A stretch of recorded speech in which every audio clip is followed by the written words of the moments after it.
हरे कृष्णा, राधे राधे दोस्तों। आप सब कैसे हैं? राधा रानी और लड्डू गोपाल की कृपया आप सभी पे सदा ही बनी रहे। आज के वीडियो में आपके साथ शेयर करने वाली हूँ संतोषी माता की कथा। एक बुढ़िया थी। उस बुढ़िया के एक पुत्र था।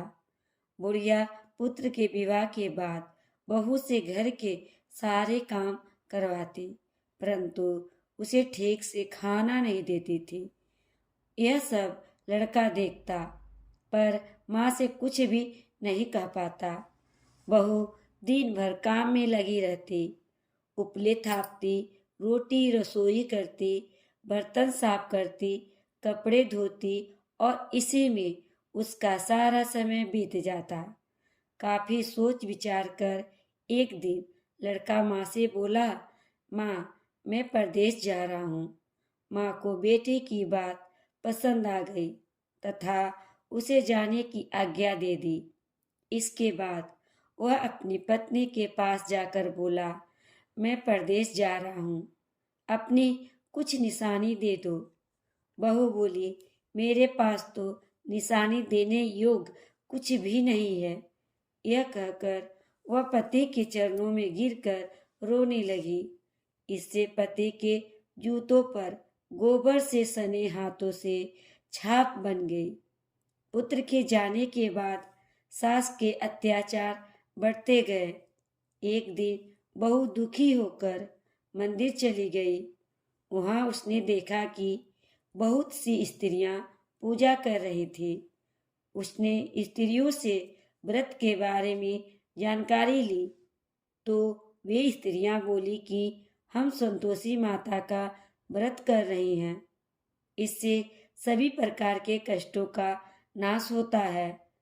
स्त्रियों ने बताया कि शुक्रवार को नहा धोकर एक लोटे में जल लेना और गुड़ चने का प्रसाद लेना तथा सच्चे मन से माँ का पूजन करना चाहिए।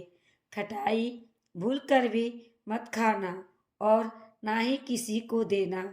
एक वक्त का भोजन करना, व्रत विधि विधान से करना तथा कथा सुनना। अब वह प्रति शुक्रवार को नियम से व्रत करने लगी। माता की कृपा से कुछ दिनों के बाद पति का पत्र आया और साथ में कुछ पैसे भी आए। उसने प्रसन्न मन से फिर व्रत किया तथा मंदिर में जा अन्य स्त्रियों से बोली, संतोषी माता के कृपा से हमें पति का पत्र तथा रुपया आया है।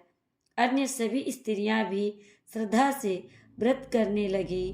बहू ने कहा, हे माँ, जब मेरा पति घर आ जाएगा तो तुम्हारे व्रत का उद्यापन करूंगी। अब एक रात संतोषी माता ने उसके पति को सपने में दर्शन दिया और कहा, तुम अपने घर क्यों नहीं चले जाते?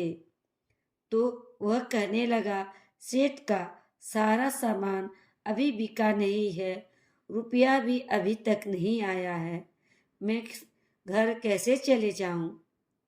सुबह हुई, उसने सेठ से सारे बात बता दी सपने वाली।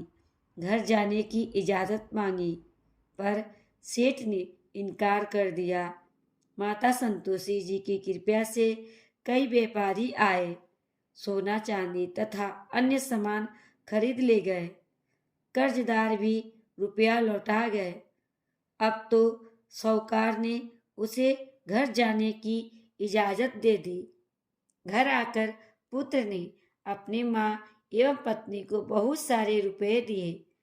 पत्नी ने कहा कि मुझे संतोषी माता का व्रत का उद्यापन करना है।